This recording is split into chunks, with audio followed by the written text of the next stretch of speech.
Natural star Nani ప్రస్థానం గురించి ప్రత్యేకంగా పరిచయం అక్కర్లేదు. దాదాపు 18 ఏళ్లుగా తెలుగు చిత్ర పరిశ్రమలో హీరోగా కొనసాగుతూ తనదైన నటనతో ప్రత్యేక గుర్తింపు సంపాదించుకున్నాడు. అష్టాచమ్మాతో హీరోగా ఎంట్రీ ఇచ్చిన నాని మొదటి సినిమా నుంచే సహజమైన నటనతో ప్రేక్షకులను ఆకట్టుకున్నాడు. కమర్షియల్ హీరోలా కనిపించకపోయినా పాత్రకు ప్రాధాన్యం ఇచ్చే నటుడిగా తనకంటూ ఓ వర్గాన్నే సృష్టించుకున్నాడు.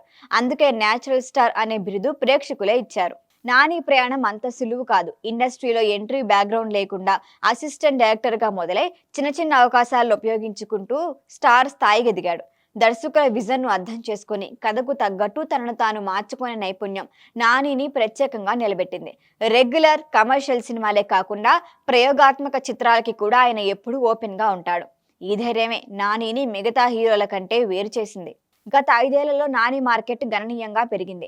దసరాతో మొదటిసారి 100 కోట్ల క్లబ్లో అడుగుపెట్టిన నాని ఆ సినిమా లాంగ్ రన్లో 120 కోట్లకు పైగా వసూళ్లు సాధించాడు. ఆ తర్వాత హాయ్ నాన్నతో ఫ్యామిలీ ఆడియన్స్ను ఆకట్టుకుని 70 కోట్లకు పైగా కలెక్షన్లు రాబట్టాడు. సరిపోదా శనివారం సినిమాతో మరొకసారి సెంచరీ కొట్టి తన స్టామినా నిరూపించాడు. తాజాగా హిట్ ది థర్డ్ కేసుతో మరొక 100 కోట్ల విజయాన్ని ఖాతాలో వేసుకున్నాడు. కంటెంట్ హీరో మాత్రమే కాదు, బాక్సాఫీస్ హీరో కూడా అని ప్రూవ్ చేశాడు. ప్రస్తుతం నాని నటిస్తున్న ది ప్యారడైజ్ పాన్ ఇండియా స్థాయిలో రూపొందుతోంది. 100 కోట్ల బడ్జెట్తో తెరకెక్కుతున్న ఈ సినిమాపై భారీ అంచనాలే ఉన్నాయి. ఇప్పటికే ఈ చిత్రానికి గట్టి బిజినెస్ జరిగినట్లుగా సమాచారం. అలాగే సుజిత్ దర్శకత్వంలో మరొక పాన్ ఇండియా ప్రాజెక్ట్కి కూడా నాని కమిట్ అయ్యాడు. ఇవన్నీ చూస్తే నాని మార్కెట్ ఇప్పుడు టైర్ 1 హీరోలకి మాత్రం తగ్గకుండా ఉందని స్పష్టమవుతోంది.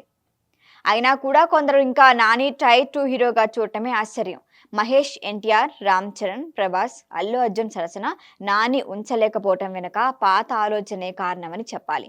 నాని సాధించిన బాక్సాఫీస్ నెంబర్లు, ఫాలోయింగ్, కంటెంట్ మీద నమ్మకం అన్నీ కలిపి చూస్తే ఆయనకి టైర్ 2 కాదు, పూర్తి స్థాయి టైర్ 1 స్టార్ అని చెప్పటంలో ఎలాంటి సందేహం లేదు.